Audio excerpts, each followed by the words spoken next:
Join me for a look at the day's markets action is Shaun Dendere from Trive Investments. Thank you so much for your time, Shaun. A lot that is happening, looking at economic data, but also the company news that came out of the JSE today. Let's actually start off with that inflation printer that seems to have boosted, I guess, our equities really more than the rand at this point.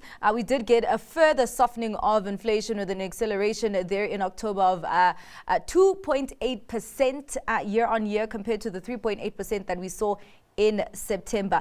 Should we pop a bottle of champagne? Well, firstly, thank you for having me. I think it's good news all around. I want to actually just start off before the inflation print. Start at the upgrade we got from S&P last week, leading into this week. So we're seeing the JSE, let's call it rallying a little bit. CPI data came in lower than we expected. When was the last time CPI came in lower than expected, which is really good. And I think it's also driven by the fact that, all the measures that the Reserve Bank has, implemented, as much as they've been tough on the consumer on, the high interest rates, we can see, the net effect it's having on, that inflation print. And hopefully tomorrow with the MPC, we get another further piece of good news by getting a 25 basis points rate cut, although we'd hope for a 50. Yeah. All right. Well, we will definitely see about that. Shaun, let's get to some of the company news that came out of the JSE. So 91, of course, came out with their interim results, but they also came out with an announcement with the Sanlam. Let's actually start off there with those numbers. We did see assets under management up at 3%, but a decline in headline earnings per share. But we did see that stock climbing almost 3%. What did investors hold on to there? So basically, I think, the announcement was actually bigger than the results. I think it's really a good strategic move by them, buying Sanlam, well, not buying, but let's call it the partnership where they acquire all the Sanlam investment shares. So it works in two parts. I mean, this gives 91 a bigger market share in the UK.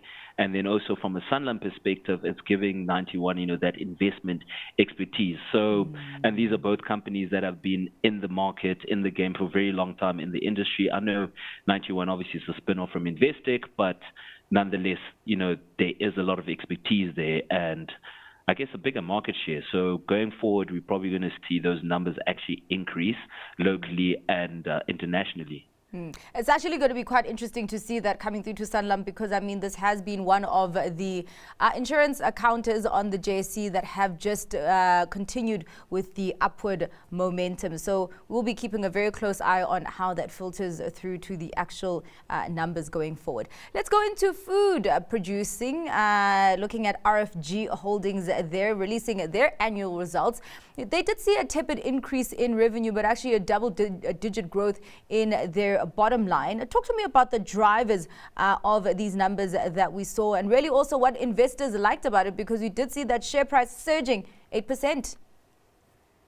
102%. So I think it's a story of two tales, right? If we look at RFG Foods, the first half of the year was really tough, and that just goes down to, the environment where the consumer is constrained, high interest rates, high inflation, slow growth, etc., etc.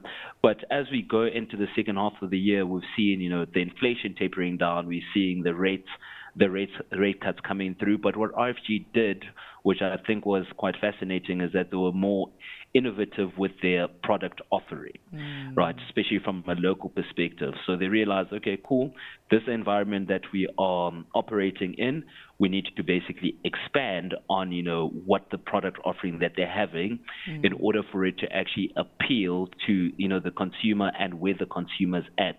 So from that perspective, that has just led to, those numbers ticking over from a local perspective. I know that they do have, an international side to it. If you look at the international numbers, it's not that great, purely because, weaker rand from our perspective, and then weaker prices internationally and weaker demand. But locally, they are navigating, navigating the landscape in accordance to where we're at. And as you mentioned, I think in your news update before this, is the fact that there is a lot more confidence in the economy and where we're going. And I think consumers are starting to spend a little bit more cash, which bodes well for companies like RFG Foods. All right.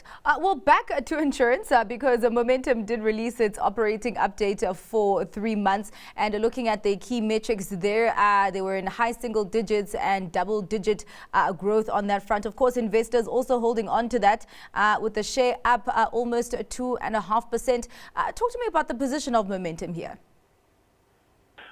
I think Momentum, if we go last year, the previous financial statements, they were technically seeing a tough time, especially with their life business and the insurance business. However, they have actually started implementing different turnaround strategies. And as you can see, the last print in terms of their annual results, those numbers are starting to tick up. And I think it's just strategy from a management perspective that's really helping that business turn around. Because if we look at the insurance business, for example, it really suffered after, the floods, the looting, et cetera, and we spoke about Sundom earlier, whereby they have a majority share of a lot of these clients per se. So this is a positive thing when you see that, okay, you guys are implementing, strategic moves, innovating, cost cutting, and looking into the future, and then your numbers start ticking over. As an investor, I think that's a positive sign, and the share price, the reaction to the share price is actually showing that. All right. Well, talking about positivity, what are you positive on today, Shaun? Your stock pick? So my stock pick for the day will be We Buy Cars. They also released a good set of numbers today, and over the year, their share price has been excelling. But one key thing or two key things that made me choose a stock is that they've been able to grow in an environment, once again, of high interest rates, low GDP, et cetera, and the second-hand car market has become quite a big thing from the perspective that brand new cars are a lot more expensive at this stage due to weaker rand and the other factors that I mentioned. But I also learned, I think I read something that they are now in conversation to be able to sell third party, what do we call it? Cars. So they're going into partnerships with dealerships and so on and so forth. So from that perspective, there's obviously a lot more room for that business to grow. They're no longer just, isolated to the second-hand car market and expanding and diversifying to actually brand new cars.